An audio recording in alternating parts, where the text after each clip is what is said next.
フランス・パリモンパルナス駅にやってきました。世界遺産モン・サン・ミッシェルへ日帰り旅行します。パリからモン・サン・ミッシェルまでの所要時間は3時間から4時間。電車とバスを乗り継いでいきます。モンパルナス駅を出発する電車の時刻表は青色の電光掲示板に表示されていて、到着列車の情報を表示する緑色の電光掲示板と間違えないようにしましょう。朝7時35分発レンヌ行きの電車に乗り込みます。この電車に乗車すればレンヌ駅からモン・サン・ミシェルに向けて出発する始発バスに接続できますので、観光客で混む前にゆっくりモン・サン・ミシェルを観光したい方はこの電車がおすすめです。レンヌ行きの乗車券は駅で買うことも可能ですが、特に週末などは満席になる可能性もありますので、オンラインで事前予約するのが安心で料金も安くなります。途中で止まったルマン駅、コロナ後に人気が急上昇した漫画ワンピースのポスターがありました。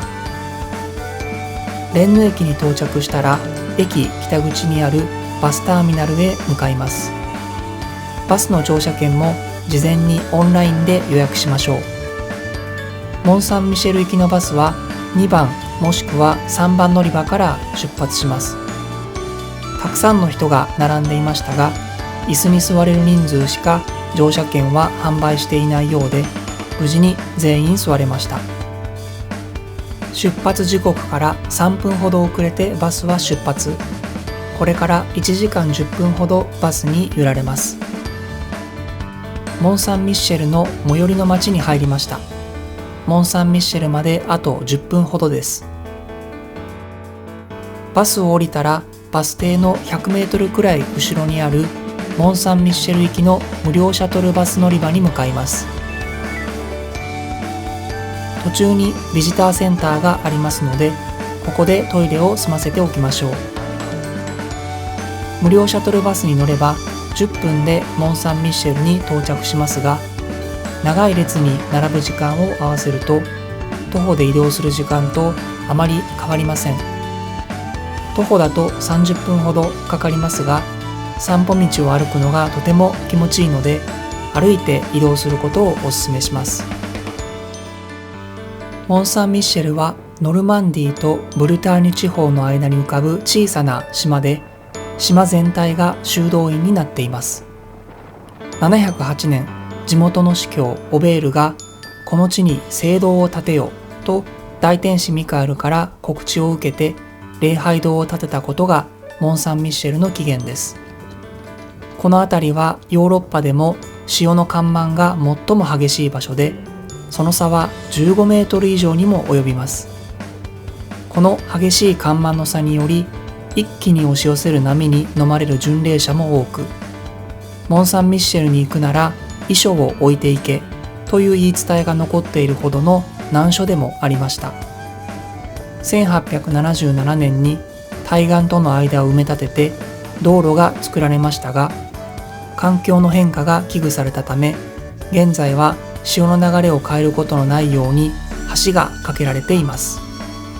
それでは島の中を散策していきます。門を抜けるとグランドリューと呼ばれる巡礼者のための参道があります。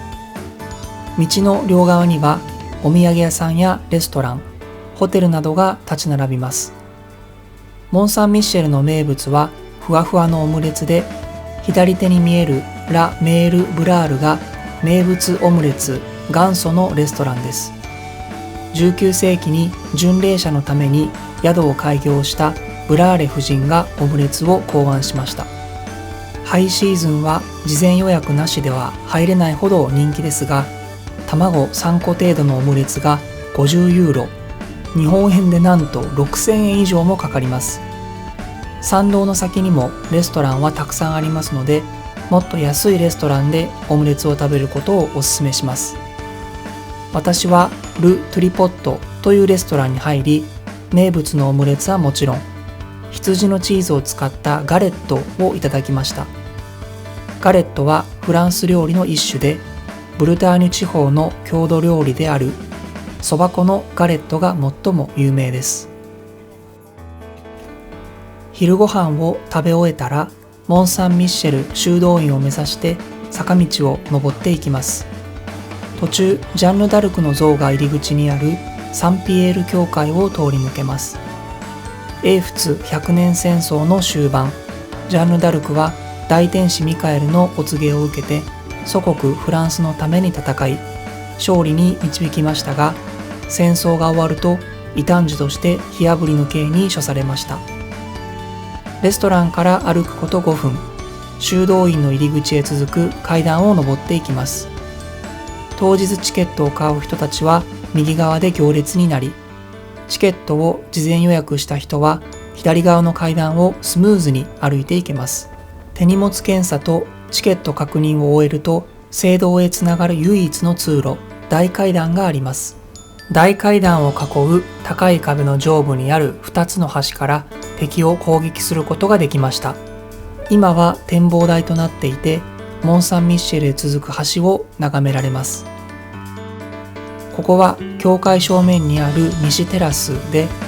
海抜80メートルの高さから絶好の眺めを楽しめます。修道院付属の教会の最上部には大天使ミカエルの像が置かれています。それでは教会の中へ入っていきます。教会は11世紀に完成。本堂北側は12世紀のロマネスク様式で、内陣と後陣は15、16世紀のゴシック後期様式になっています。新郎の比率はノアの箱舟と同じとされ、この修道院がアララト山に漂着し、箱舟に例えられたという説もあります。ここは修道士の憩いと瞑想の場である列柱楼です。円柱をわずかにずらすことで変化のある視覚効果が生まれ、周囲を歩くと柱が無限に続くような錯覚を覚えます。中庭側と逆の柱の間からは海を見渡せます。ここは船の底のような丸い形をした天井の食堂です。修道士たちはここで食事をとりました。59の小窓から美しい光が差し込みます。ここは修道院長が身分のある訪問者を迎えた迎賓の間で、中世における最も優雅な建築の一つとされています。大きな2つの暖炉ではイノシシや鹿を焼いたと言われています。ここは死者のために作られた礼拝堂で、19世紀にはハンセン病患者がここに収容されたそうです。モン・サン・ミッシェルの見学ツアーはこれで終了です。